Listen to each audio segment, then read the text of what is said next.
जय हिंद दोस्तों। दोस्तों आप हमारे देश के पहले राष्ट्रपति यानी ये डॉक्टर राजेंद्र प्रसाद के बारे में तो जानते ही होंगे। लेकिन क्या उनके जो कंटेंडर थे यानी कि पहला जो राष्ट्रपति चुनाव था उसमें दो व्यक्ति खड़े हुए थे। एक तो डॉक्टर राजेंद्र प्रसाद जी थे ही जिनको बाद में जीत हासिल हुई। लेकिन दूसरे व्यक्ति के बारे में जानते हैं? तो दोस्तों दूसरे व्यक्ति हमारे संविधान सभा के प्रमुख सलाहकारों में से एक थे जिनका नाम प्रोफेसर केटी शाह यानी कि कन्हैया लाल त्रिभुवन दास मानसुख लाल, माफ कीजिएगा, कन्हैया लाल मानसुख लाल त्रिभुवन दास शाह था।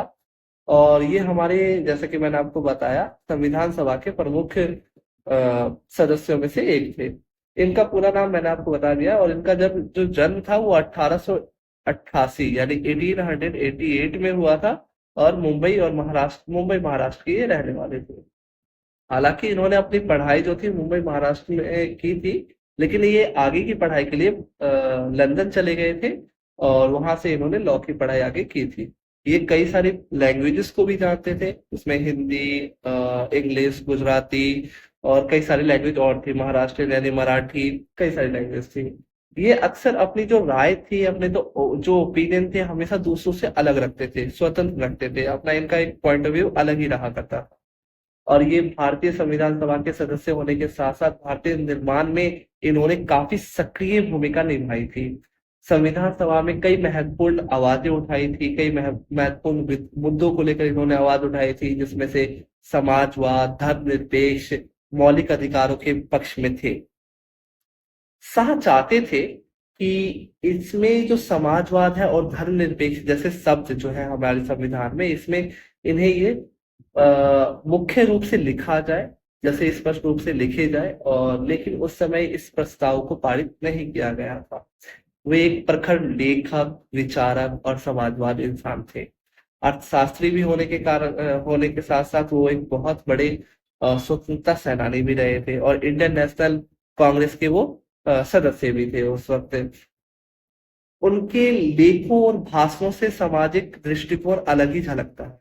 उन्होंने भारत में समानता, आर्थिक न्याय और गरीबों के अधिकारों को लेकर बहुत ज्यादा आवाज उठाई थी।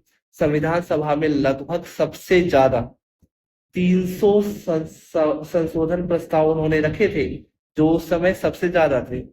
वे चाहते थे कि भारत में जो भारत की केंद्र सरकार है उसकी मेन जो जिम्मेदारी है, मुख्य जिम्मेदारी गरीबों के कल्याण की ही हो। वे भारत में समाज में जाति, धर्म, संपत्ति, वर्ग, इन चीजों के असमान वितरण को लेकर काफी ज्यादा खिलाफ रहा करते थे। उन्होंने भारतीय संविधान में धर्मनिरपेक्षता शब्द को शामिल कराने की भरपूर कोशिश की थी। और शाह का विचार था कि वो स्पष्ट राजनीति, समाजवादी नीति में देश में असमानता दूर नहीं होगी। उनका ये मानना था कि स्पष्ट अगर समाजवादी नीति के देश में असमानता जो है, वो अनइक्वलिटी जो वो दूर हो ही नहीं सकती। भले ही उनके कई संशोधन पारित नहीं हुए थे, लेकिन उनकी चर्चाएं आज भी संविधान अध्ययन में महत्वपूर्ण मानी जाती है। उन्होंने कई चीजों को लेकर आवाजें उठाई थी और हमारे संविधान सभा में उनका एक प्रमुख रोल या फिर प्रमुख स्थान था। कैसा लगा आपको इनके बारे में जानकर? क्या आपको इनके बारे में पहले से पता था? जरूर बताइएगा। तब तक के लिए जय हिंद, धन्यवाद।